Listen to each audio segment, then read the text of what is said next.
the deputy leader and the leader were never voted in the north of the borough. They've never represented us. And that's possibly why there's this disconnection with the community there. So when Mr Paget-Brown says that he thinks that he still has the confidence of the community, that's the community in his ward who have consistently voted him back in. When I asked you if the government should step in here and appoint external commissioners, you said, we're not having that. What did you mean? In terms of them just imposing, it's them selecting their own people and putting them in. Theresa, it's taken the Mayor of London to suggest to Downing Street that maybe commissioners should come in. Downing Street didn't ask Paget-Brown to go. So why would we then trust that process that they're going to put commissioners in? But what process can replace this? There does need to be a process, and I do support the Mayor in terms of a commissioner-led borough. But how are those people going to be selected? That's the process we don't know. There are an awful lot of voices here, though. And is there not a difficulty for whoever is trying to take control to speak, to hear all of them? Yeah, of course there is. There is. But I think nationally, if word had come down that for Nick Paget-Brown to go rather than be rebuked, that would have sent a whole kind of wave of confidence back to the community. You warn of civil unrest. Are things that bad? People are very angry. People are very, very angry. And if they keep getting things imposed on them and still continue to be treated with... And sorry, forgive me for interrupting, but there was clearly, they were very slow to get on top of things. But are things not better now? What, for the survivors, bereaved families? No, they're not. I've had somebody call me yesterday telling me that they've just got their bank account card and that back. They've gone to check their statement. The rent has been deducted for the... The rent has been deducted for Grenfell Tower? Yes. Yvette Williams, thank you very much for that. Stay there, please, if you would, because we are joined on the line by the Conservative Kensington and Chelsea Councillor, Catherine Faulks. Good morning to you. Good morning, Sarah.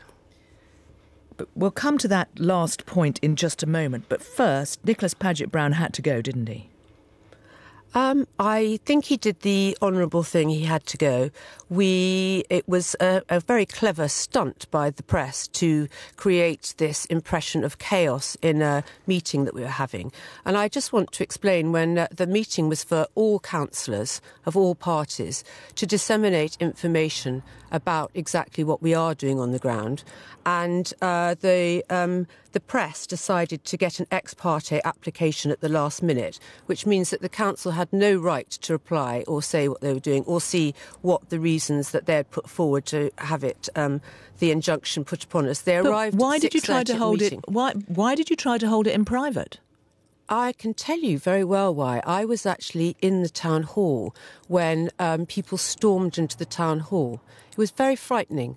I was behind a door with a filing cabinet pushed in front of it while people bashed the wall down and smashed things in the wall. I was very shaken. I had to call the police on 999 from inside the council for the SWAT team to take me out. But this isn't about me. No, but hold on a second. You're saying that it was held in private for reasons of security. That is not what Nicholas... Public order. Well, yeah, it was that is not private. What the council leader said yesterday. He said it was to avoid prejudicing the inquiry.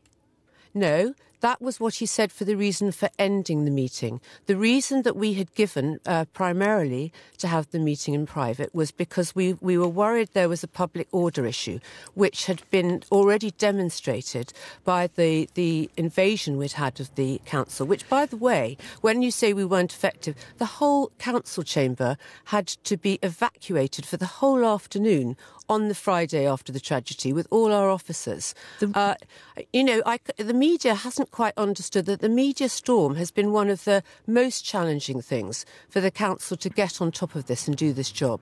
Because they're repeatedly saying we're not doing it. The reason the council was stormed was because there was such anger at how disorganised the council were. Well, I think you've got two questions there. I think actually the people that stormed the council weren't the local community. I think they were people who liked doing that sort of thing, and I think they did a disservice to the local community. But I completely understand the anger, the frustration of the local community. Of course, we weren't immediately quick off the ground. It was an enormous tragedy. I don't know if everyone realised how complex and how vast this fire was. I challenge any borough in the whole country to have immediately had an action plan they could put into place. So but is it now right lost, that external commissioners are imposed by government? Well, I don't think that's a decision for me to say. It's a decision of government. It's a decision for our new chief executive. You know Barry what Quirk. it's like in the council, though. Given, and you know what has happened. We're talking weeks on now. Do you think the council can handle this? I do. What has been lost in all this media conversation is actually what has gone on the ground. I mean, you've always heard the negative stories, but have you heard the stories about how we got the schools back operating in 2 days? We managed to move 2 schools to different venues. We had Ed Sykes training all the teachers before their children came in. They advised on assemblies. We've been around all the communities. Whatever you hear, we have a very good relationship with our community centres, with our faith centres, because we've been here for the long term and we know them. And actually, can I get hear your one noise? Sorry, go on. Well, I was just saying we hear this constant noise that no one was there and no one was doing anything.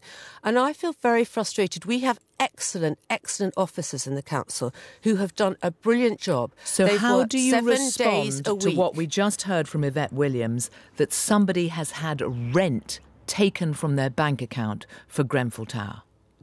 I'm very sorry to hear that, and I can understand that's very distressing. But if you think that at the moment But why is the council not on that sort of obvious thing? Oh, come on. I mean, I'm not saying it's a tiny thing. For them, it's a huge thing and it's very upsetting. But the council have had to house, they are in the process of trying to house 400 people. They've got people in hotels. They've put a social worker for every single family who is triaging them into a wraparound service. Now, I'm very sorry to hear that happened, but that person, if it's happened, will have a one-person connection to go to explain that's happened, who will help them sort it out. So now, I know you're hearing a lot of noise about nothing's happening, but actually, on the ground, there is a lot of hand-holding going on, and I haven't yet heard any of the media interview or talk to somebody who has received really the excellent services that we've been providing.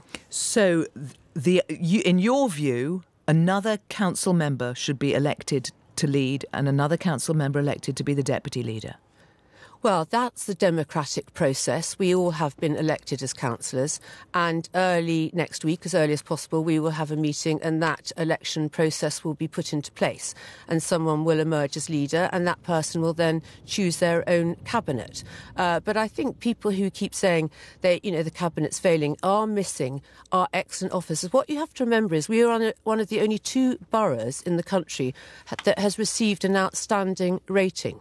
We have very, very hard-working and dedicated people running our services, and our services have run well. Catherine Faulks, thank you very much, and Yvette Williams before that, thank you. It's now 21 minutes past 8.